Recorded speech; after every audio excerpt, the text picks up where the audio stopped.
Okay.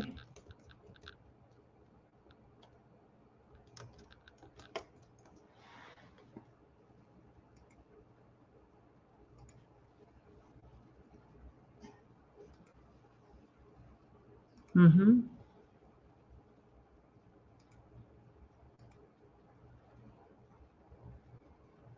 Okay. Just keep the music going for a hot second. Yeah, because I'm printing something. I appreciate it. Thank you. Thank you.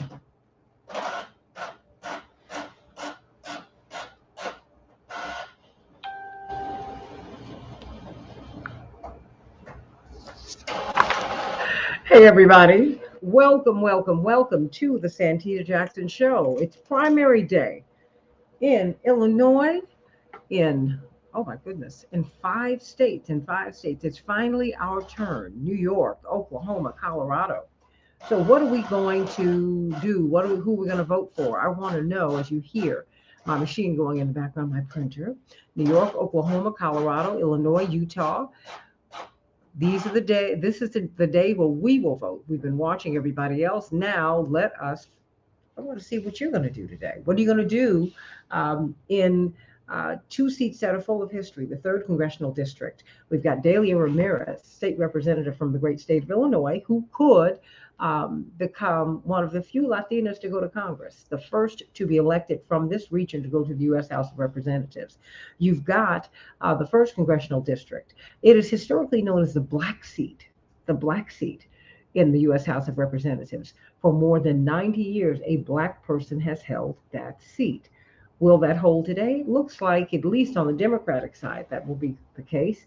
But who will be triumphant? Will it be Pat Dowell? Will it be Jackie Collins? Excuse me, Alderman Pat Dowell, State Senator Jackie Collins. Will it be Jonathan Jackson? Will it be Jonathan Swain? Will it be Sharice Williams? Will it be who? Of course, the iconic Bobby Rush surprised everyone by retiring from this particular seat. And so we're just trying to find out who is going to assume that mantle. The seat means so much. What will be happening in these other states? So much is really at stake here. I hope that you will choose to vote. They're expecting a super duper low turnout. That would be a shame. But that is what is happening. More than 90,000 people have voted thus far. But we need you to vote, as we can see from these tremendous decisions that have been made by the Supreme Court and that are being the business that is and is not allowed to go forward in Congress. Votes have consequences. So we're going to be talking about these tremendous decisions also that are coming down from the Supreme Court. They are issuing them in a fast and furious way, and they are peeling back the civil rights that have been achieved over the past 60 odd years. And so I want to know what you think about that. On the menu is voting rights, a big case coming out of Alabama. So we're going to be talking about that with David Daly and, of course, this tremendous panel. But he's going to show us, really demonstrate for us what is happening and how minority rule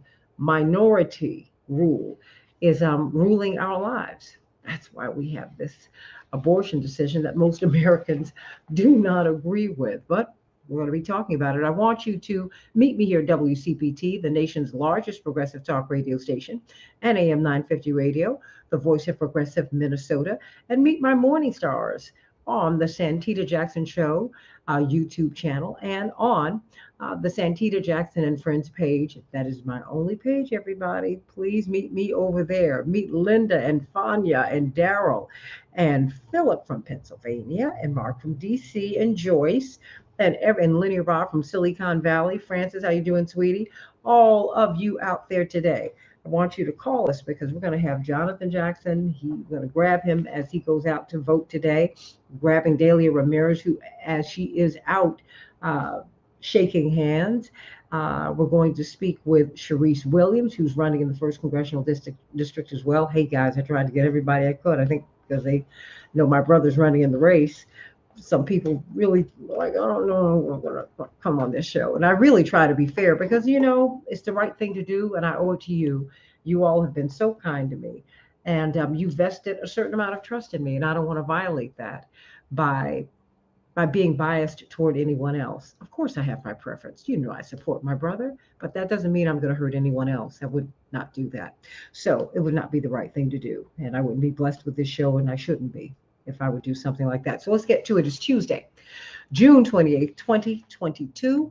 I'm Santita Jackson. Let's get to some of these headlines as we get some good news from Pastor Stephen Thurston, Chicago. 84 degrees and sunny. It's a beautiful day thus far. Minneapolis, St. Paul, you're going to have some rain, but it's going to be 82 degrees. The Dow fell 62 points yesterday. The NASDAQ fell 83 points. The S&P 500 fell 11 points. In Major League Baseball, the Angels 4, the White Sox 3.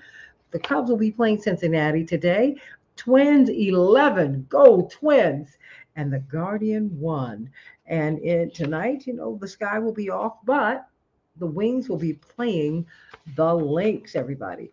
As I shared with you before, we've got several uh, primaries. This is the midterms have begun. New York, Oklahoma, Colorado, Illinois, and Utah. How will they vote? And what will be the reaction? This is the first post-Roe vote. Will it drive conservatives to the polls, so-called conservatives? Will it drive people on the right or to the left to the polls, people in between? We will have to see. The political battles are raging, everybody. Call me at 773-763-9278, 773-763-9278. The committee investigating the Capitol Hill insurrection on January 6, 2021, added an unexpected twist yesterday, a new public hearing. They were supposed to be off until July. But Cassidy Hutchinson, an aide to former White House Chief of Staff Mark Meadows, and a witness to many critical events and conversations, is expected to testify publicly later today at 1 p.m. Eastern Time. We will see how that all works out. Apparently, there have been some concerns for her safety. We can't wait to see what that's going to be about. Pastor Stephen Thurston, how you doing today? Oh boy, look, I hear you. I'm feeling you with the sinuses today as mine goes drip, drip, drip, drip, drip, drip. But it's a crazy time of year. It was in the 70s, the weather's shifting, but at this time of year can do that here. And we went to, well, you were in school in the South, but when I was in school in Washington, D.C., we right after Memorial Day, we'd get a shock of cool air for like a week. And then after that, honey, you were in the swamp. It was like 100 degrees in the shade. I love DC, but goodness gracious, the heat there whew, will make you, but you have to do.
I say amen.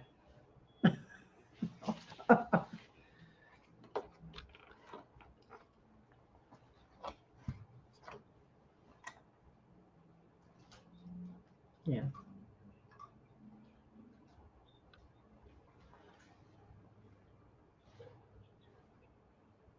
Mm.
Mm.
Mm.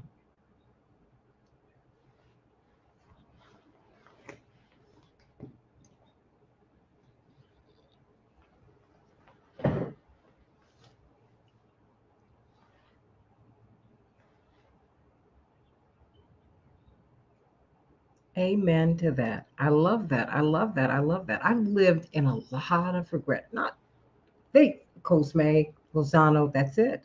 Maybe that struck you too. I think it strikes everybody because Beverly Johnson, the great model, first African American woman to be on the cover of Vogue, was an Olympic caliber swimmer. And she said one of the lessons that she learned as a swimmer at that level was that she couldn't look back. She literally had to continue to plow forward so that she could finish her races. That's something for us to think about. You could just, looking back gives you perspective, but otherwise, what we told you'll turn into a pillar of salt. Ooh, oh, I love you, Pastor Thurston. How can we get your book, Mirror Moments, and when will you be on Facebook again?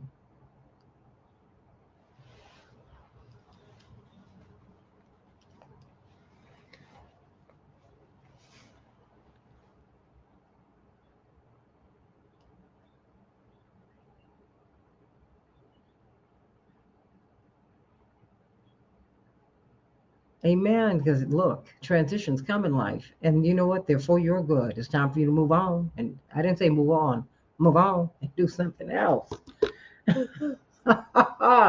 Stephen Thurston, everybody, Pastor Stephen Thurston, so brilliant, so anointed, and so glad that he is with us every time. Now, wait a minute. You're only hearing. Okay, let me see. Oh wow! At this point, they're only hearing Cosme. They're only hearing me at this point. So gonna have to work that out. So anyway, so let us get to Dr. Knighton, Case Western Reserve University infection preventionist, registered nurse. What is going on with you today? Reverend, I'm about to call you Reverend because you have a ministerial zeal about the work that you do. I'm doing great. I'm doing great. Talk to me.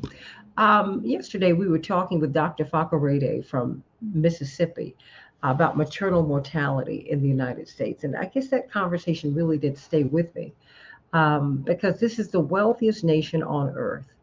And we have been for a minute. For women of all colors, I mean, white women are having trouble staying alive after they have their babies or to have their babies. What just from I guess the commencement of menses when a young lady become when a girl becomes a young lady to to the end of our lives, women are more likely to die of heart disease in the United States. Clearly, there's care that we're not getting, Dr. Knighton. What do women need in terms of our health?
Hmm. And that's very interesting because that's something that we do not talk about. We don't talk about it. But I guess we do because we always say that women are nasty. And the fact is, uh, your menstrual cycle is a part of life. If your mother didn't have it, you wouldn't be here. And just having um, solid hygiene makes the world better. I mean, when you look at uh, times past, particularly when you go through the European countries, people died for lack of good public hygiene. Think about that, everybody. Think about it. That's why people like Dr. Shanina Knight need to be at the center of the discussion. Everybody, I'm working on the sound.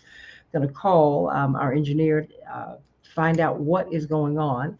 Our co-mate Lozano's working on it. I'm going to reach out to Mr. Addy. We're going to find out what's going on so that you can hear us on all of the platforms.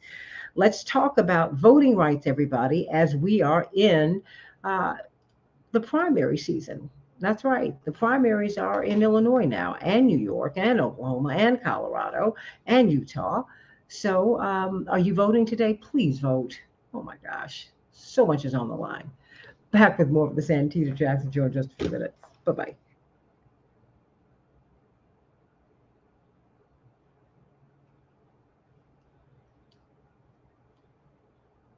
Okay, I'm going to call Jim myself too.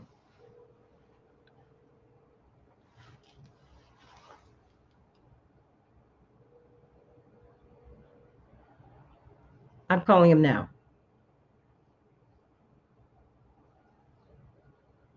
Okay. All right. Okay, Jim. Hi, hon. I'm sorry to call you so early, but the audience cannot. They can only hear me. They cannot hear the guests.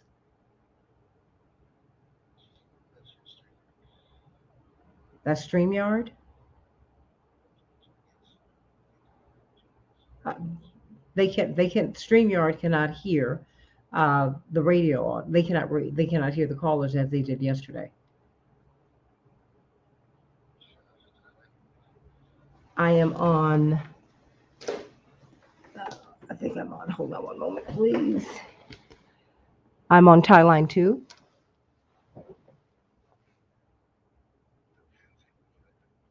Okay, thanks so much. Bye bye. Okay, everybody, we're working on it so that you can hear. Okay. I just wish, but we're gonna work this out. Okay. Let me say hello to Eric Johnson. Eric Johnson. Hi, how are you? Okay, I'm gonna need you to bring him up. Cosme. He's a little bit too far back in the mix. I'll keep talking, Eric, so that I can make sure that I hear you. Okay, you're better now. Good. We're gonna have a quick, um, a quick read from Chaparral Wells, and then we're gonna get right into this threat to the voting rights once we get Dave Daly up. Okay. I'm so glad that you're with us today. Okay. So let's see. Okay. Okay. Okay. Oh, I'm sorry. Who? David Daly? Okay, fantastic. David Daly, I am so glad to hear your voice now. I'm kind of, once we get through today, I'll be able to be in better touch. Oh boy, we got this primary today. So there's that. Well, of course, we'll know tonight how everything is going. But I think this gentleman who I have here, Eric Johnson, who's the city editor of the leading black newspaper here in Chicago, the Crusader, he is. I think he could answer this better than I could. But also, oh, Brandon, fantastic. You know what? Thank you. You know what? I would like for you, Eric Johnson, and hey, Brandon, Commissioner Johnson, how are you? You know what? I want you, Eric Johnson, to meet David Daly. David Daly has had a New York Times bestseller. It's called Rat Eft, Fucked, and Unrigged. And these books detail the Republican plan basically to overtake America. They said, okay, when Barack Obama won, you could have the presidency, but we're going to go back and we're going to take state government. I mean, because state governments decide everything anyway. And he is a regular on the show. He's part of the family here. But he'd be a great person, Eric, for you to interview. And when you hear him, you'll understand why. He really helps us to understand how Republicans are using minority politics, not people of color, but minoritarian politics to rule the day. So, oh yeah, yeah, yeah. I mean, the numbers. Stay right there.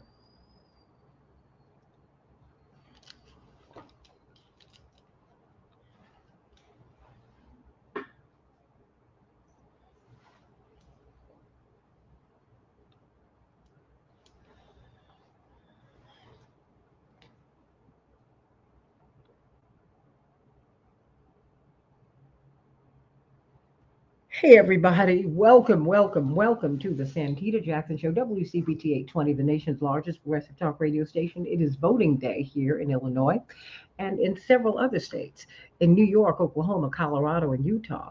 What will be the decision? Will you vote? They're saying that people are not going to vote here in the state of Illinois. I hope that is not true. I hope that you will get out and vote today, even though they closed 73 polling places, impacting 120,000 voters here in Chicago alone. Go to vote.org.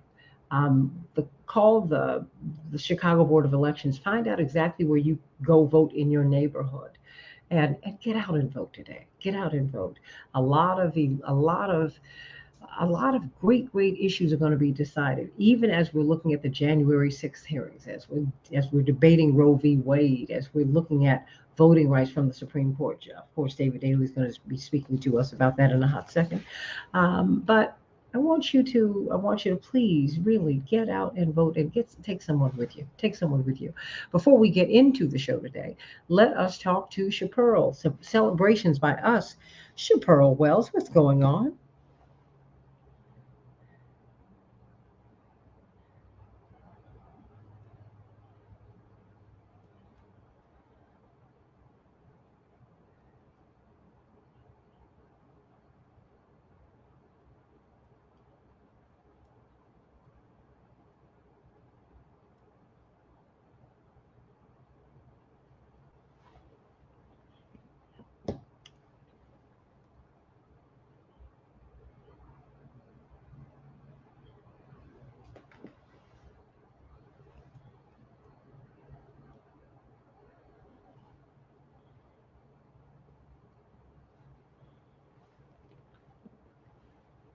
Thank you so much. Hey, everybody.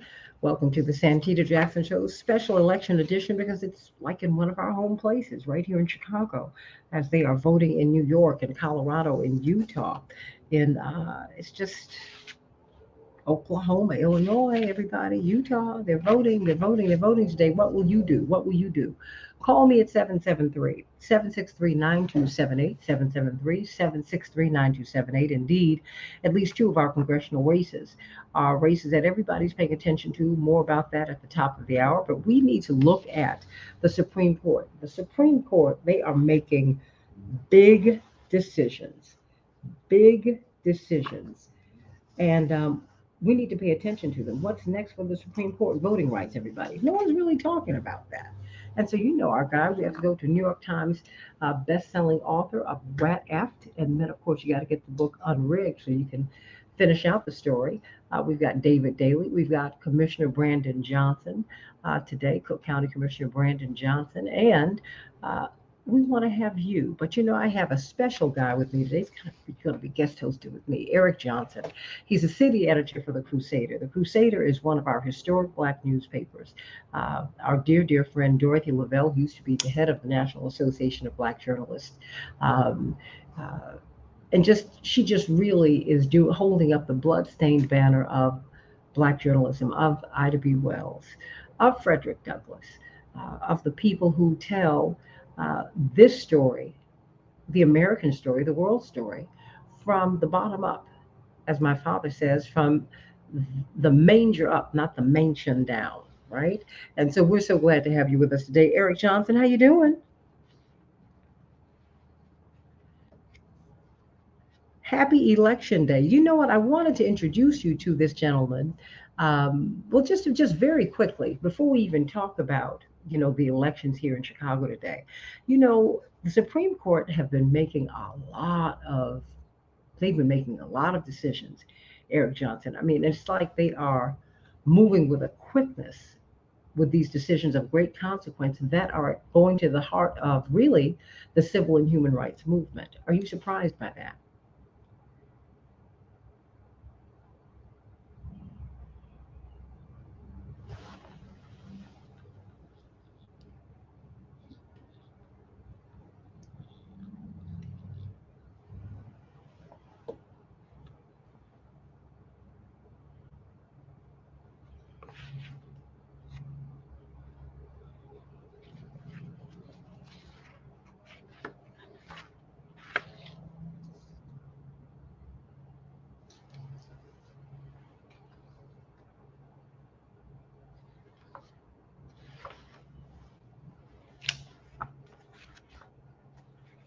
Well, you saw that with George H.W. Bush giving us Clarence Thomas, right? I mean, this stuff started, these people have been on the march for 60 years, not just 50 years with Roe, but as Black people became empowered, as women became empowered, as more and more people of color became empowered as they came to the United States, um, these folks have been on the march to take these rights back. It's amazing. I want David Daley, a Fair Vote senior fellow with Fair Vote, and of course the author of these two best-selling books, to talk to us about this Alabama case that's coming before the Supreme Court that many people fear will peel away more of our voting rights. David Daley.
Hmm.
Unbelievable.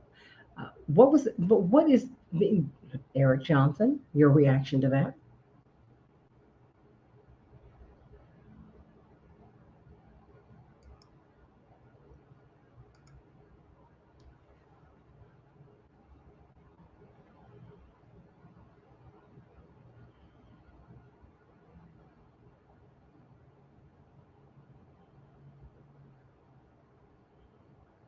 Hmm.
You know, Cook County Commissioner Brandon Johnson, your thoughts about this? Because in this election cycle, they have been peeling back voting rights, even in Maine, which is an overwhelmingly white state, right? This is not just in the South. This is not just with Black people, David. I mean, it's really. Before I get to you, Commissioner Johnson, talk about minoritarian view, because I want Eric Johnson to hear, just how underrepresented we are in both houses of Congress.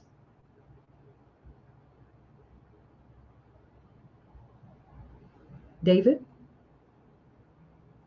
Oh no, no. Oh no, no, that's okay. Just because when you hear the numbers of 50-50 split in the Senate, you're like, no, it's not like it's 165 million, 165 million. It's not quite like that at all.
This is unbelievable. Commissioner Brandon Johnson, your reaction to this? I mean, and your reaction to we're not hearing the Democrats message this on the local, county, state, or federal levels, Commissioner Johnson.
Mm-hmm.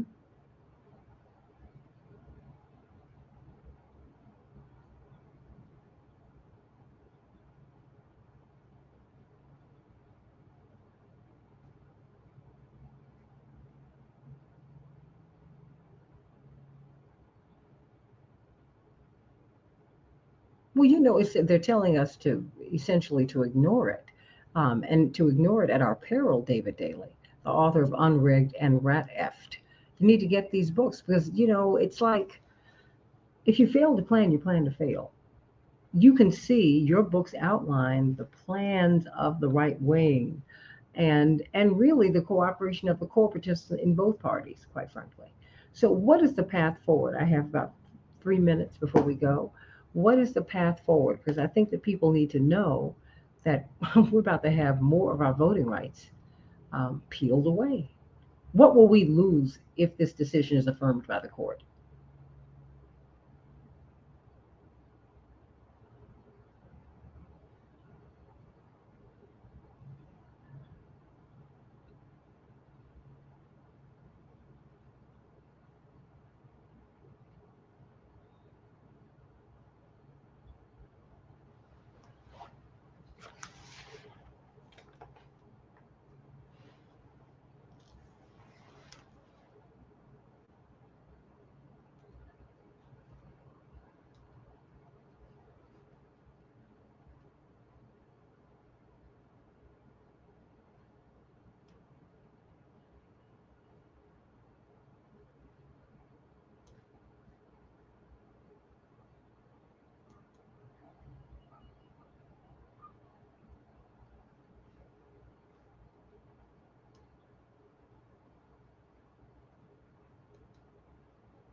Mhm.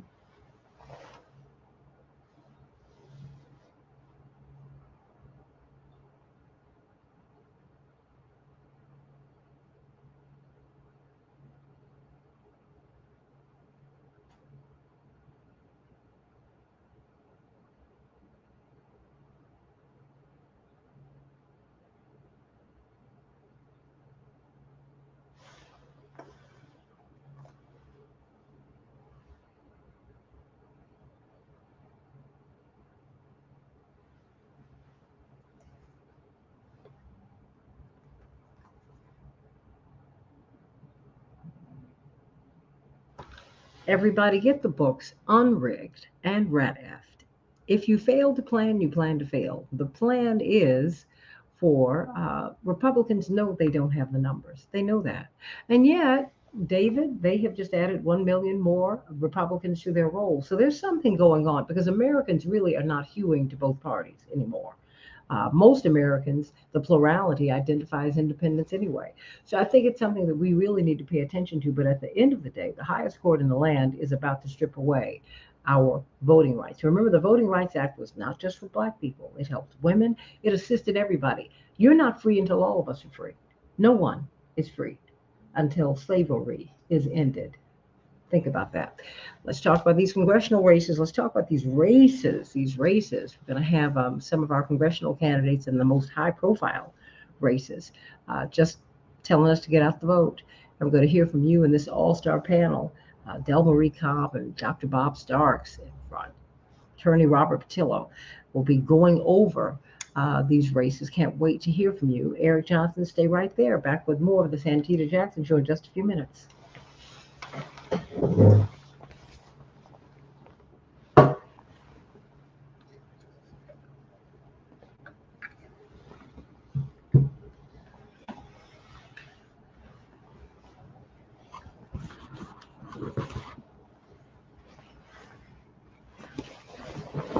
Okay. All right, all right. I'm sorry, I'm trying to check on my audio right now, which is we're trying to get that to work. At 7:15, I'll send you the number shortly. I'm trying to talk to Jim right now, but I'll send you his number shortly. Okay, thanks so much. But you can get everyone else up.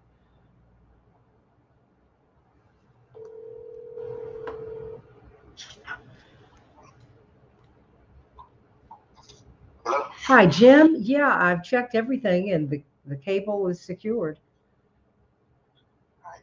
Um, it's not connected to the computer, so. Okay, there's a red So light you on see the this right here? This is interface. showing. This is right here on the screen. You're seeing that it's not connected. Okay, the There's a. power light is red. Should it be green? No, it should be red. Okay. Well, that's interesting. We can try reinstalling it, I guess.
And let us get right to the Santita Jackson Show, working through some technological difficulties and on election day. And it is election day in New York, in Colorado, in Utah, in Oklahoma, in Illinois. Who are you going to vote for? Who are you going to vote for? That really is the point today, Tuesday, June 28th, 2022. I'm Santita Jackson. It is a joy to be with you today. I want you to call me at 773-763-9278. 773-763-9278. Let's talk about this election. It's a big, big, big, big deal in the state of Illinois and all around the country, all around the country. Before we do that, I want you to, one of the things that we're dealing with in this election is economic freedom, right? And so, we have been hearing from Team Hochberg. If you don't have any credit, if you need to build your credit, if you need to rebuild your credit, if you have massive credit card debt, if you're ambitious to buy a home, but you're saying, I don't have the credit, I don't have a lot of things to really get myself a home. Well, you can do that if you reach out to them. If you want to refinance your existing home, if you want to secure a VA loan, if you want to find out about reverse mortgages, if they're for you, call Team Hochberg at 855-56-DAVID or visit them at 56david.com. They are your trusted local lender. They've got 5-star Google reviews, hundreds of them. Pete said he saved over $800 a month after completing a cash refinance plan set up by them. If you call Team Hochberg at 855-56-DAVID or call or go to 856david.com, this is what they'll do. You will have a free consultation. You share your story with them. Don't hold anything back. They've heard it all. And you know what they'll do? They'll come up with a plan for you. They will work with you to get that loan, to get you out of this credit card debt, to help you to begin to build your credit or rebuild it. I don't know. You might have had a bankruptcy. I don't know. There's a lot going on with everybody today. People who make $100,000 a year, 36% of them are living paycheck to paycheck. There's a lot going on. So please type in Team Hochberg in your Google browser, and you will come up with hundreds of 5-star reviews. So call them at 855-56-DAVID, 855-56-DAVID, and let's get on the road to financial freedom. Everybody, it's election day, um, particularly here in Chicago and in the state of Illinois. So it's primary day, actually. And so we're going to talk about that with this all-star team that I've been able to gather, led by really the godfather of political science in Chicago, Dr. Bob Starks from Northeastern Illinois University. I've known him all my life, and he's absolutely brilliant. And he says, give me the numbers, and I can get. I just let's deal with the facts. We've got Del Marie Cobb. She said, just call me a political consultant. Well, actually, I met her. She is a much lauded journalist from the network television world. But then I met her. She said, let me come on over to the Jackson campaign. I think they need my assistance because we need to professionalize this because we've got a real shot at this. And we just thank you for all of the work that you've done for us and for uh, Carol Mosley Braun and for Hillary Clinton. I mean, you are a real gem and a true genius of media. And we've got, of course, the Southeastern Regional Director of Rainbow Push, Robert Patillo, brilliant civil rights lawyer, who has his own show on WAOK, the iconic Black Talk radio station down in Atlanta. We're so excited to have you. But before we get to you, I've got one of our congressional candidates with us today. I'm so excited. I've been trying to get people, and she was so gracious when I saw her performing so beautifully at this town hall meeting. So many great ideas. She's running in the first congressional district, and I'm so glad that you're with us today. Sharice Williams, how are you? I'm great. I'm great. Thank you for having me. Absolutely. The time will be too brief, but I want people to know, as they get out to vote today, why should they vote for you and why should they vote at all? We're hearing that the numbers are really low. What are you seeing? Mm-hmm. Well, one, it's important always to exercise your right to vote. As you know, or many people know, our right to vote is being challenged and threatened across the nation.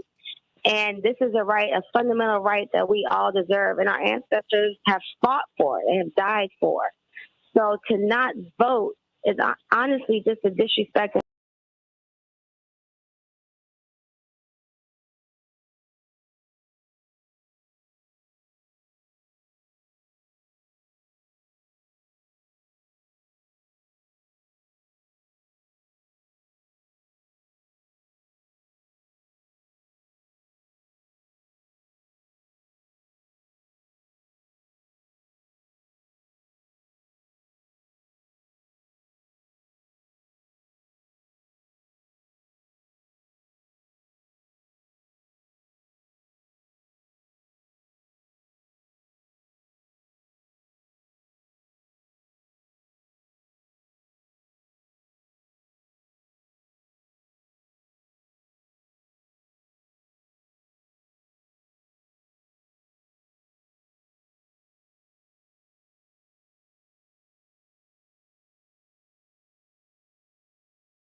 her life to a life of service, really.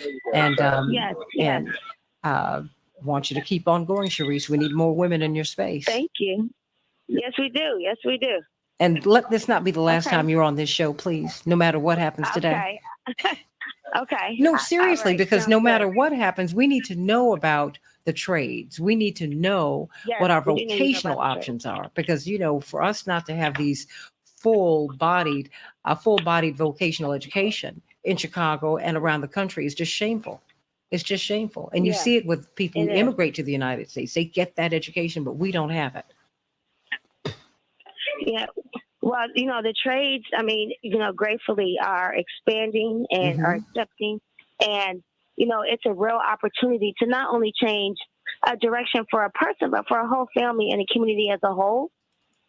And, that's why I started Hire 360. They have not historically been welcoming to us, right? That's just the reality. And programs like Hire 360 and some of even the things like the carpenters are doing with the single signatory and making, and even like IBW and some of the operating engineers who are helping prep people to get into the apprenticeship programs. These are all things that, as an industry, that they are opening, I think, the doors to make sure that it is more inclusive to do that. Well, you know what? I want you to come on back and talk about that more extensively. Everyone, Okay. Sharice Williams, what's your number?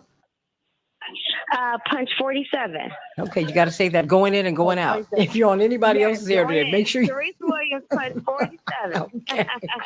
Blessings to you. And we have someone who's also running in this race. We have Jonathan Jackson. Yes, we do share a last name, as you well know, Sharice, because we share parents.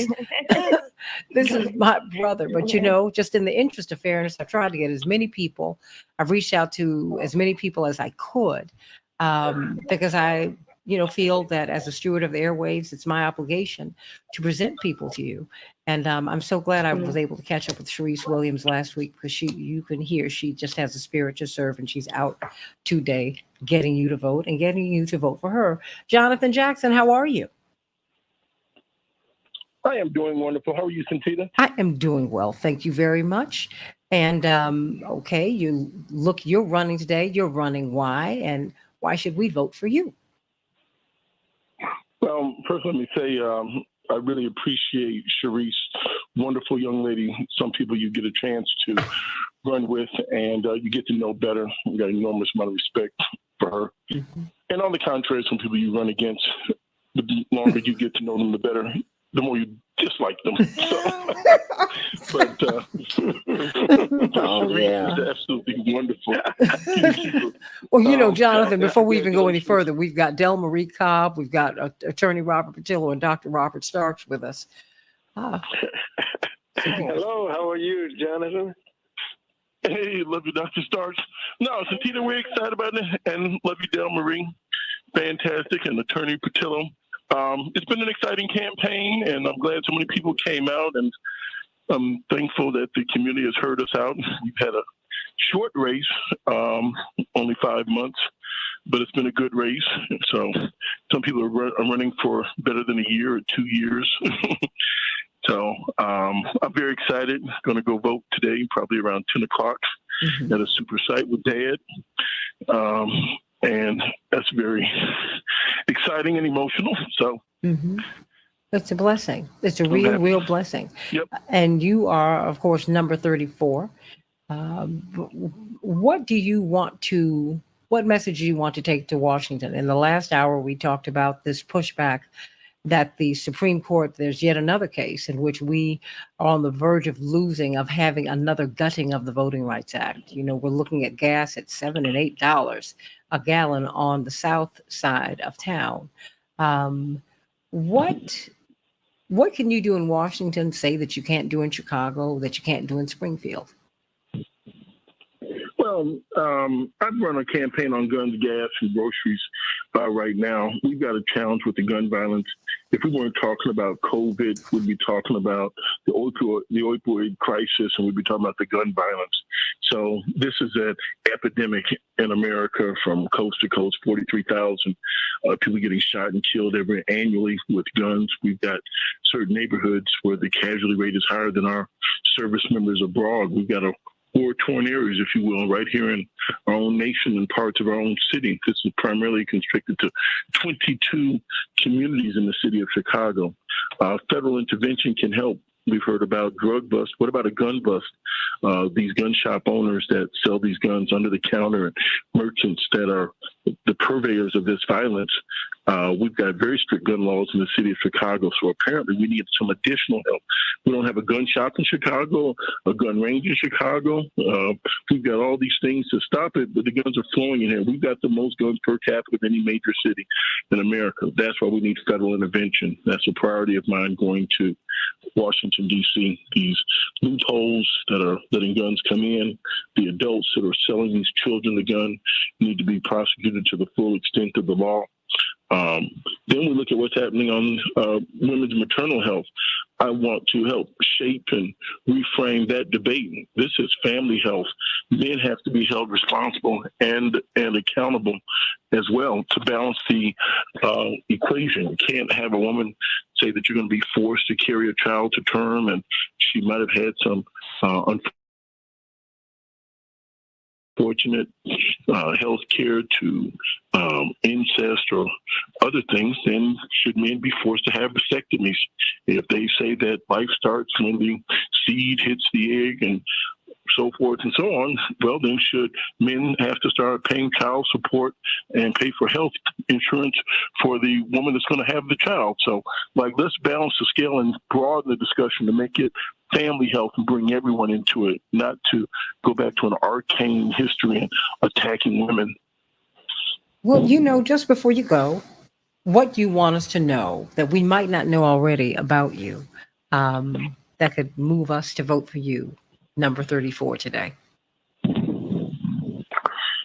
I've got a history of service in this community, and I'm very proud of it. And I'm willing to take on the tough challenges. When there was a rogue officer, Commander John Burge, someone had to stand up, speak to the police department, fight back against them. He was finally brought to justice. I have that same spirit when I see a woman humiliated like Anjanetta Young. We have to have people in office that have the courage, have the conviction, have the tenacity, that'll be willing to fight for our community. This isn't a time for much compromise at all. We've given up too much. We've compromised too much. We've got to fight back. Right now, our African-American businesses, particularly in the city and this region, we're not getting our fair share of contracts. There are laws on the books that are not being enforced for contract compliance. I want to be a champion and fight for people to have greater safety and greater opportunity at home. Jonathan Jackson, Punch, 34. Think Walter Payton, Sweetness, 34. Oh, Jonathan Jackson. Oh, my gosh. To fully disclose, yes, he is my brother. I love him, and I do support him, but I'm so glad that Sharice Williams came with us, someone for whom I have enormous respect. Hope this will not be the last time that she's on my show, no matter what happens tonight. And, of course, I'll be with Jonathan at his watch party at the DuSable Museum, yes? Yes, absolutely. Tonight after 7:30, we will start assembling. Every vote counts, so we're going to hit the polls from 7 a.m. to 7 p.m. Going to go vote at 10 o'clock this morning and be working the neighborhoods. So I encourage people to vote. We're hearing that there's going to be a very lower vote turnout. I hope that's not true. We have to encourage people to get out and vote. It's your responsibility. It's your right. People have died for this, and it's the only thing that you have that can shape your future. So participate. Strongly encourage that. But I'm excited and grateful. And Santita, I love you. And in full disclosure, this is my sister whom I love. So great job and continue to do good work, dear. You're going to make me cry, make my fake lashes come off. You know that's not a good thing. I love my brother so much. I do, and I fully disclose that. How about that? And I'm so glad, I'm so proud of you. And really proud of this field. We don't have any enemies in this field. We only have opponents.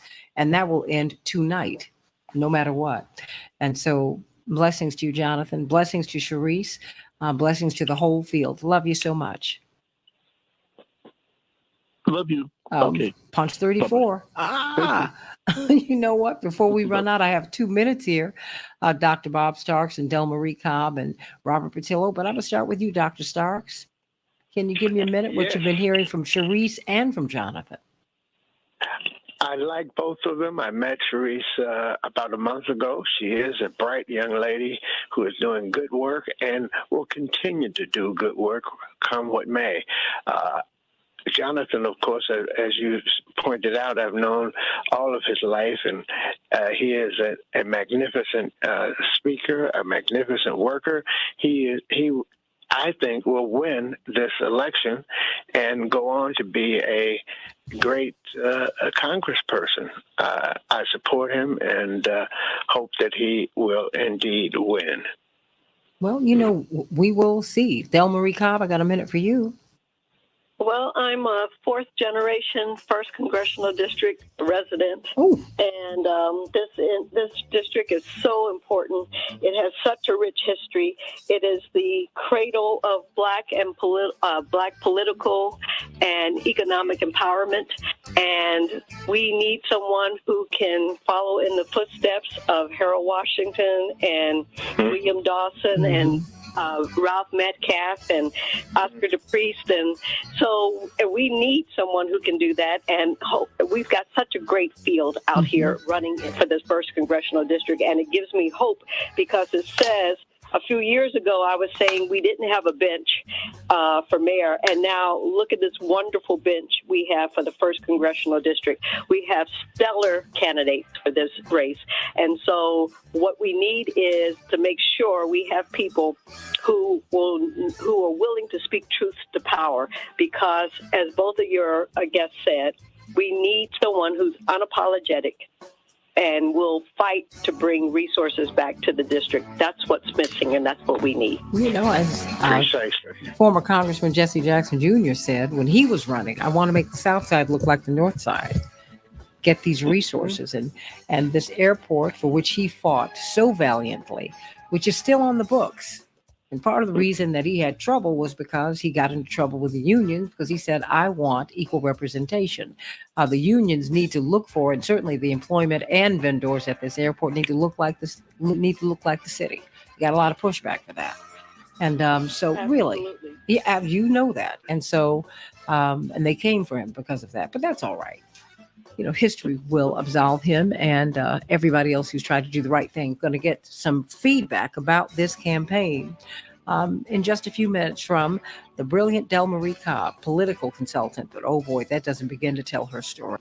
And Dr. Bob Starks, really the dean of black politics here in Chicago, and brilliant up and coming young man, the Southeastern Regional Director for Rainbow Push. Can't wait to hear from you, Attorney Robert Patillo, as we have Election Day here in Chicago.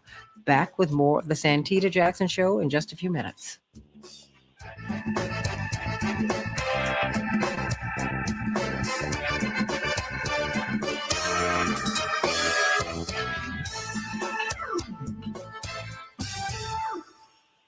Oh, Del Marie, I'll talk with you more about what I've had to do when I get off the air. Okay. Okay. Yeah, Del Marie, can you talk a little bit about David Moore? I am upset that he hasn't gotten the press that he deserves. Oh, I know. You're upset. He's gotten none of it. I mean, but they have not. What happened?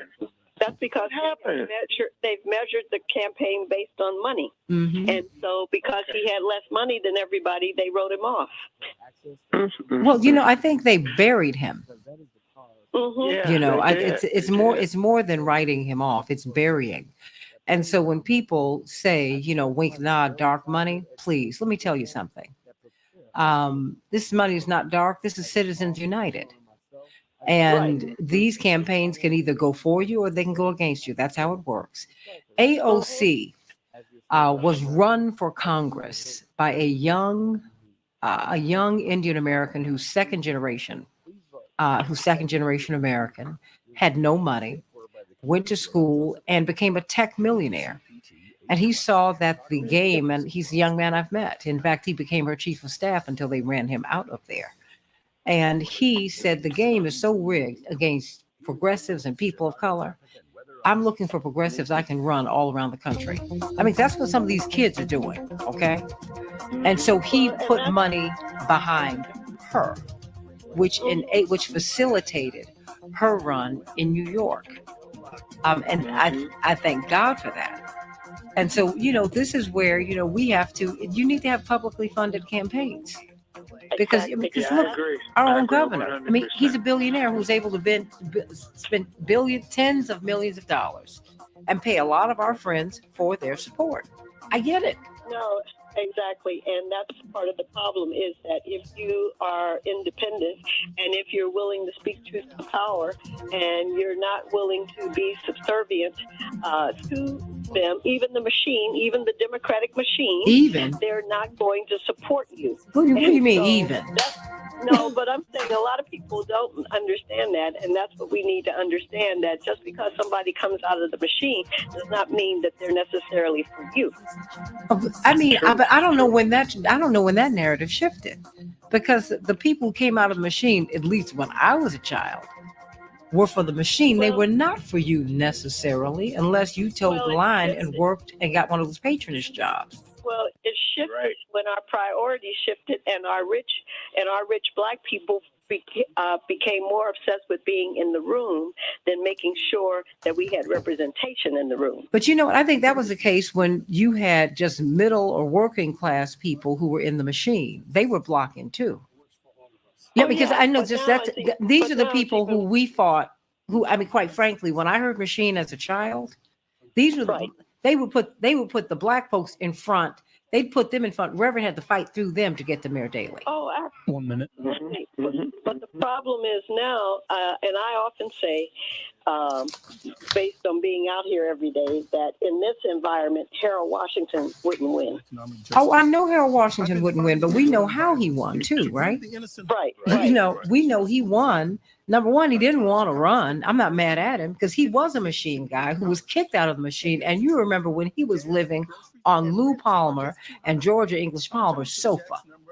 But one of the reasons he didn't want to run is because 30 seconds. He ran in 1977 and only got 40,000 votes. Trust me, I got it. But I know, but behind the Chicago Fest boycott, we had real momentum. But he had just gotten that seat and he had just been able to get back on his feet. I'm not mad at him. I'm not mad. It's no slight against him.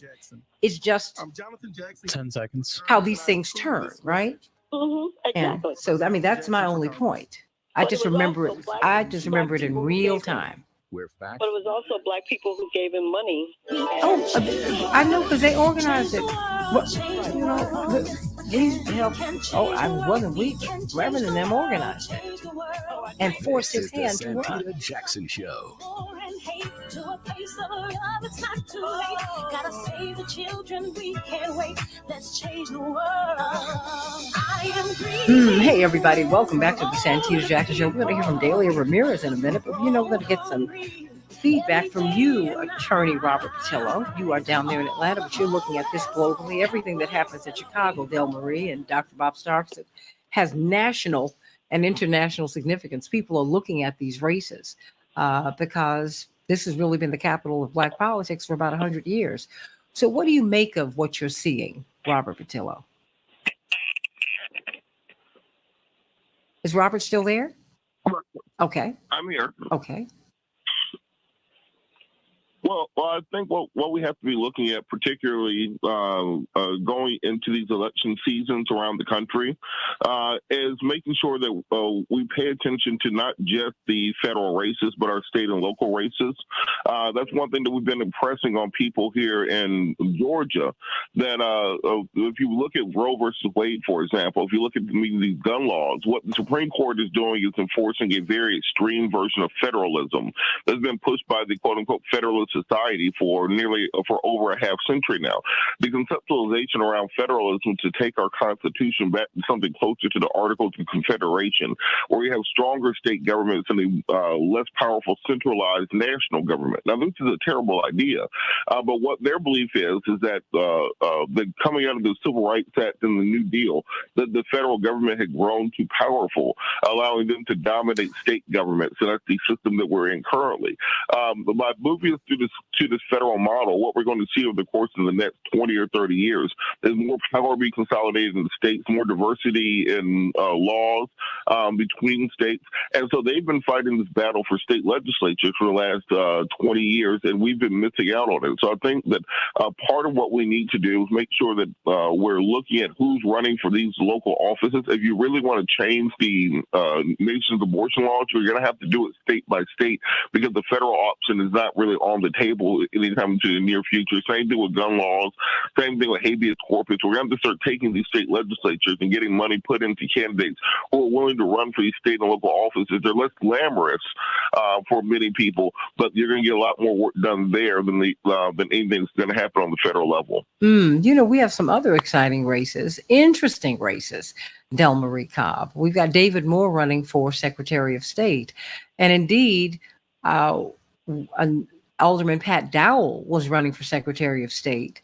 But when this seat opened up, she said, okay, well, I'll pivot.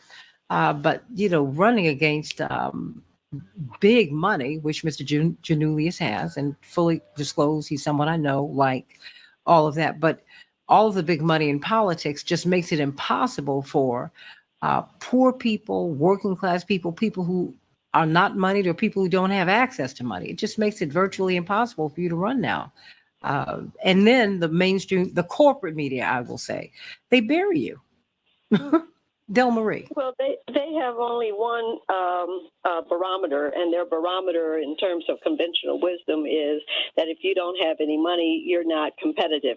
And in fact, that was one of the questions David was asked on one of the televised debates, is that, one candidate has 20-1 more than you, the other candidate has 10-1 more than you. How can you be competitive? And as David said, how can I be competitive? I am competitive. He says, I've been all over the state. I got 6,000 signatures to run for Secretary of State. He said, I didn't get them in just the 17th Ward or just Chicago or just Cook County. I got them statewide because I have support statewide. And so David comes from the school, which I knew that if he didn't raise the money, he would kill himself running to make sure he touched everybody in Illinois, and that's what he's done.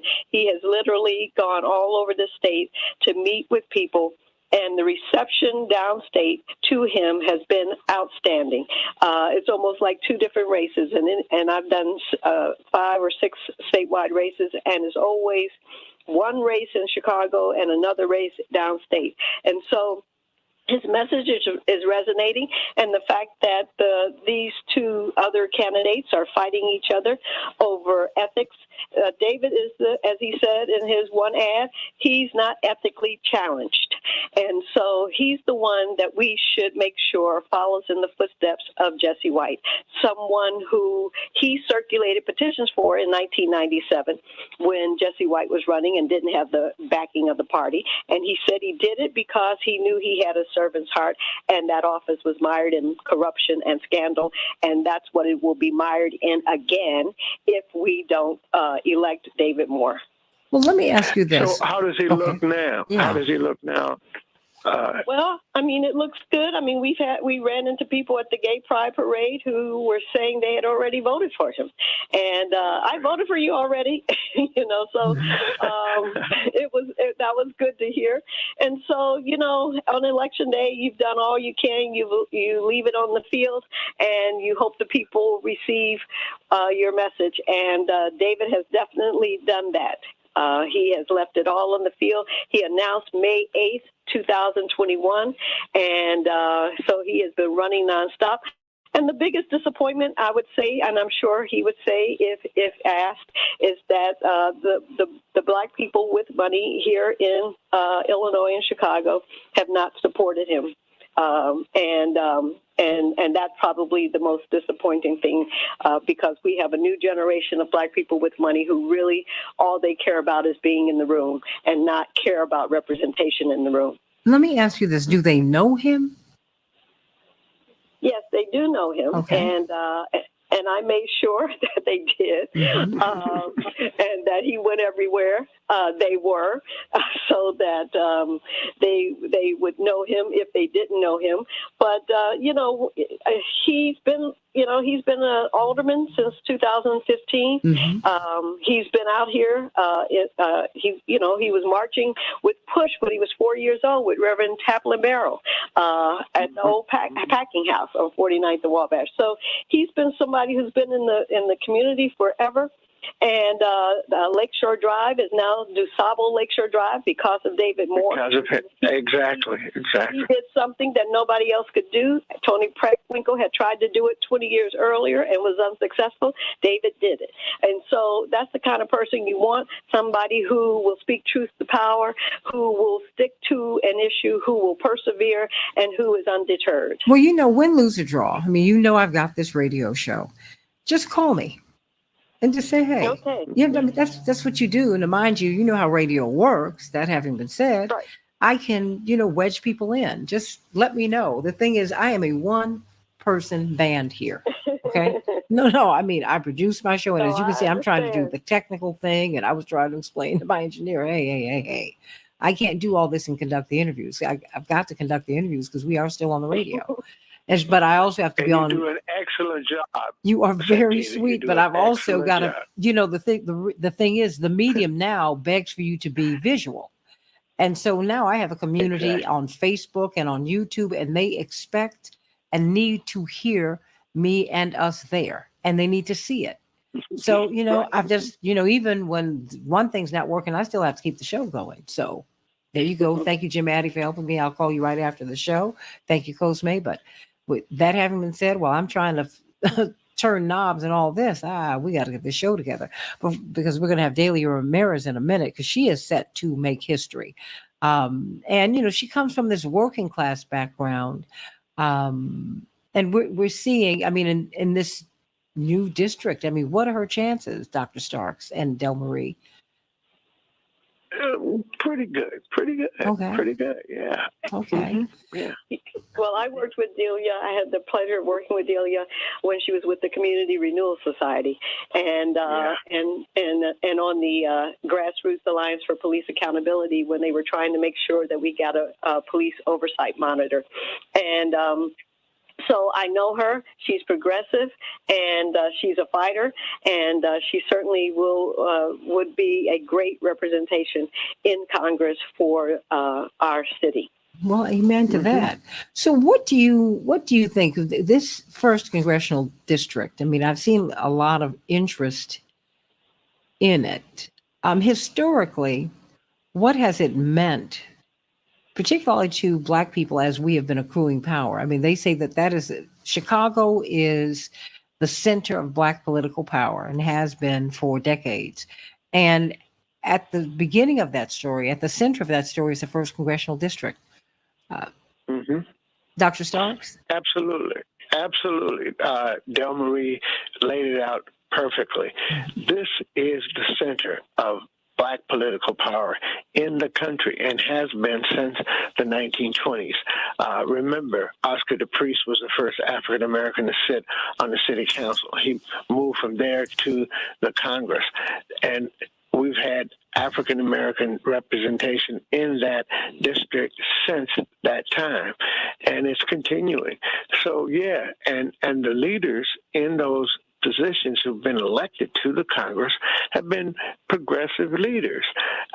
So we have to celebrate the fact that the first congressional district is one of the major districts in leadership in the country, and we have to make sure we elect people to that position who are progressive, because otherwise, we're behind the eight ball. Remember, Chicago had a Black in Congress long before the city of New York.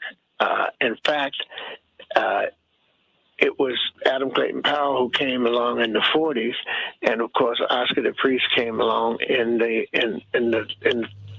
late 20s and served all, and we had African Americans in the Congress long before Adam Clayton Powell was the first African American to be elected to the Congress from the state of New York.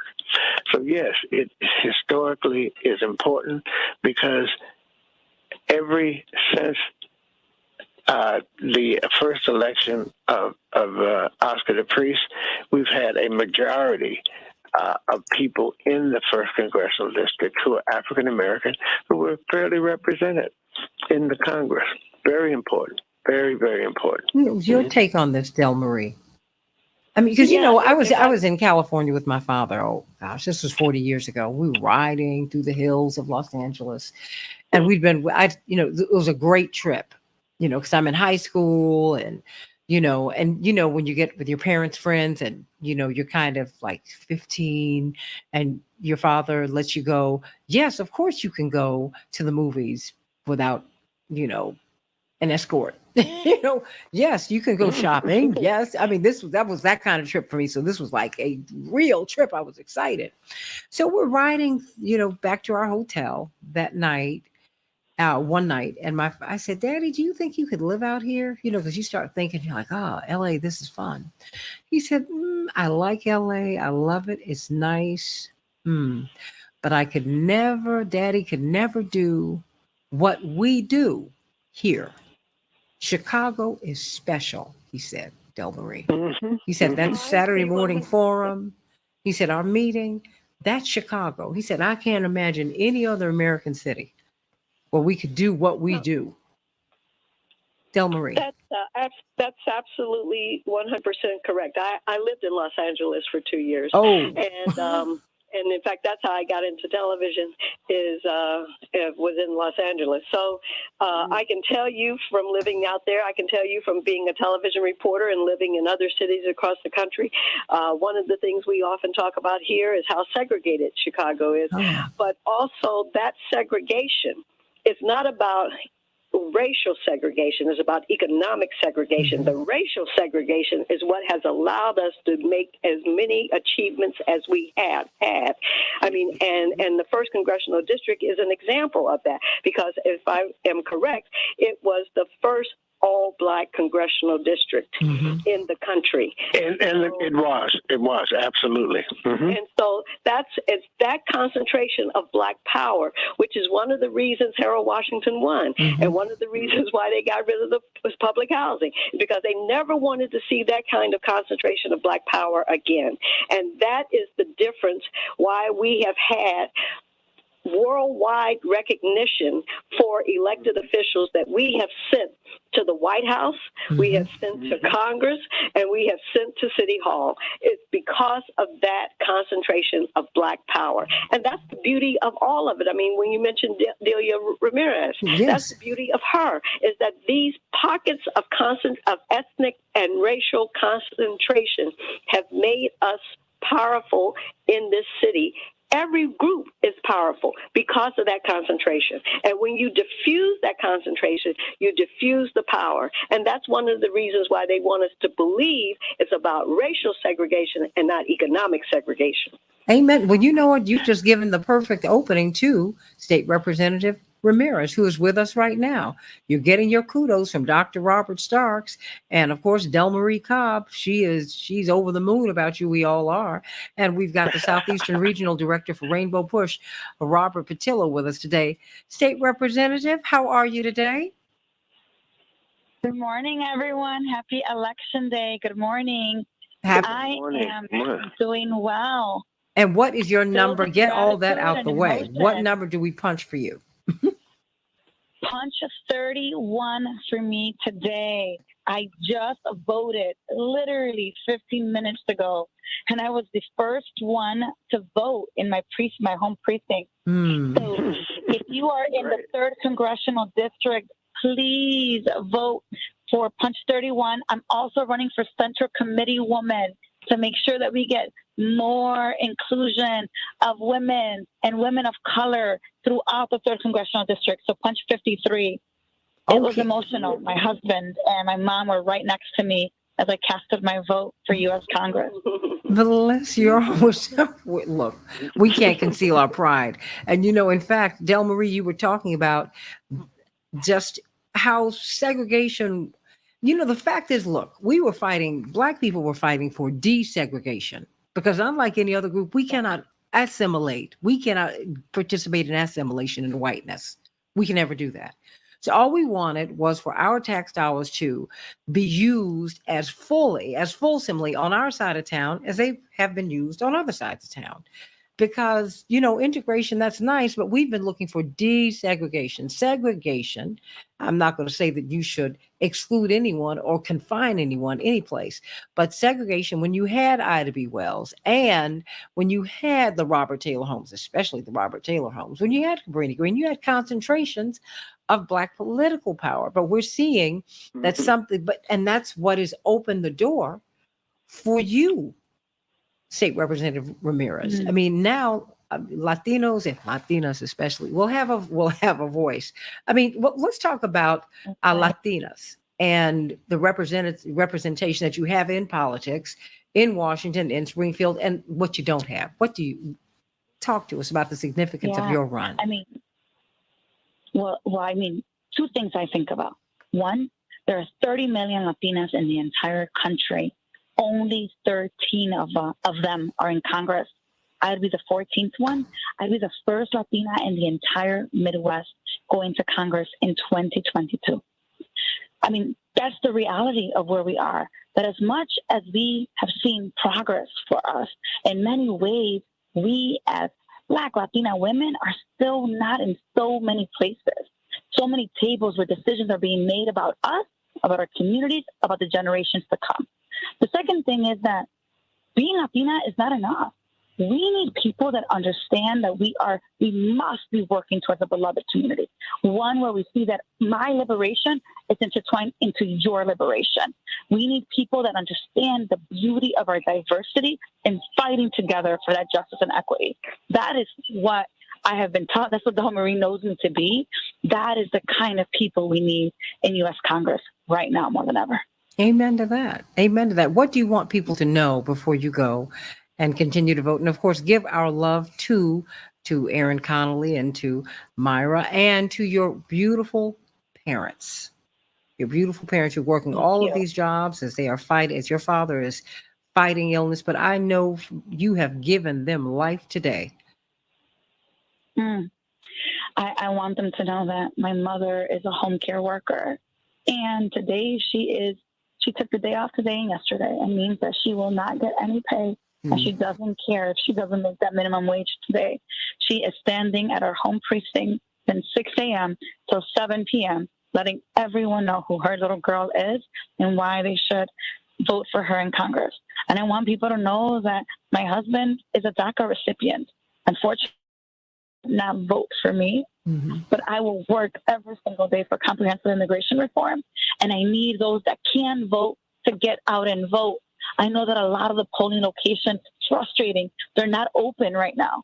They just opened. They opened really late. Please be patient. Make sure you vote. Please vote for those that can't, because there are too many of our people in our communities and our families that can't vote today. Please vote for them. Make sure that you get out there. You have till 7 p.m. to cast your vote. Well, let me ask you this. Make history. Your place, just very quickly, because your place opened late. Are they going to keep it open later because of that? Because people were on their way to work, I'm sure. We don't know yet. They should be. They should be. Look, I went to the first polling location, Santita, and there were 6 people who walked out and said, I can't wait anymore. I have to get to work. And when I asked, will you be coming back? I don't know. I don't know if I'll be back in time. So we're going to be calling Board of Elections and saying to them, you have to extend your time, because otherwise, because of you, people will not be able to vote today. Call channels 2, 5, 7, and 9. Call them right now. Del Marie, Well, yes. What should she do? Yeah, that is what she should do. And also those voters who were late going to work, the jobs are supposed to recognize the fact that they took time to vote and are not supposed to be punitive. So that's the other thing. It's your right to vote, and your jobs have to recognize that as well. That's right. That's right, Del Marie. And I think a reminder for people, let's say you get to your polling location at 6:59 and there are people in front of you, that polling location is required to stay open and make sure that every single person that was there by 7 gets to vote, even if that's 8 o'clock. So do know that as long as you show up by 7 o'clock, it doesn't matter if it takes 30, 40 minutes, you can still cast your vote tonight. What's your number? My punch 31 to send Delia Ramirez to U.S. Congress, 31 and 53. And what is David Moore's number, Del Marie? 15. So we got 31, 53, 15. Okay. Look, I'm trying to get them all. Jackson's number. What is Jonathan Jackson's number? number? I know 34. I'm trying to remember Sharice's number. Come on, I know that. What did he say? 47. Sweet. When he said sweetness, 47. Okay, so I mean, look, when he said sweetness, I was done. I said, "Ooh, oh my gosh." Don't we love him? The man who was not allowed to carry the ball and not given the ball. Thank you, Mike Ditka, during the Super Bowl after he carried that sorry team on his back all of his career. Yes, I said it. Every time I see Connie Payton, I tell her I'm still crunchy about that. Salty. Yeah, I am. But you know what? I have 30 seconds for this magnificent panel, and I want to thank you all because I caught Del Marie late. And I know Del Marie likes to plan things. See, I remember I've campaigned with Del Marie. She does not like tardiness and things that are out of order. 30 seconds for you, Del Marie Kopp. You know I love you, Del Marie. Well, I know that because the election is June 28th, and we're just not used to that a lot of people is not on their radar. And this election, as all elections, I mean, I say this every election, that's the most important election of your life, but it truly is. We see what's going on in the country, and everything is working against us. The difference between Republicans and Democrats is that when Republicans lose, they continue to push. When they win, they continue to push. Yes. They don't sit back and look at and watch their laurels and feel like they've done their best. They do. They never stop, which is why we are in the shape we're in right now. And we've got to be just as focused and cannot stop. And so everybody who can vote needs to go out and vote today. Well, amen to that. Well, you know what? That's it. Gobble, gobble, gobble on time. But you know what? You talk about some information, and I want to thank you all for being with us today. Dr. Bob Starks, Dean of politics here in Chicago. He really understands politics globally. And of course, Del Marie Kopp, political consultant. Okay, I'll take that. But she does so much more. Indeed, if you're a dean, she's a deacon, because she really does understand politics. And we just thank God for Del Marie and the fight that all of you have. And you, Attorney Robert Patillo, on WAOK every Sunday from 1 to 4 Eastern Standard Time, Southeastern Regional Director for Rainbow Push. God bless you all. God bless you, Delia. Our love to your family. God bless you, Sharice Williams and Jonathan Jackson. And tonight I'll see you at Jonathan's watch night party at the DuSable Museum. But you know what? Get out and vote. His victory party. His victory party. But you know what? I don't count chickens before they hatch. And I'm just humbled that that people wanted him to run, but I'm also heartened by the fact that I see young people like you. I feel the way that you do, Dr. Starks, and because Robert's one of the young ones, and Del Marie, that we do have a bench. We have some young people who are willing to take the slings and arrows and get out here and work for the people. That is really what's most important. I love you, everybody. Thank you, Coach May and Jem, for a great show. Love you, love you, love you. God bless you. See you tonight at 7:30 p.m. at the DuSable Museum. I'm Santita Jackson. Love you, love you. Thank you. God Bye-bye. bless you.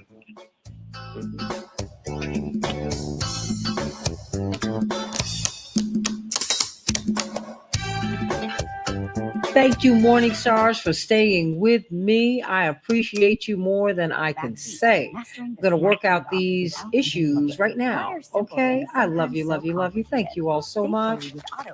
You have no idea what it means. I know it was a lot for you today. It was a lot for me, too. We're trying to work this system out. Love you. Bye-bye.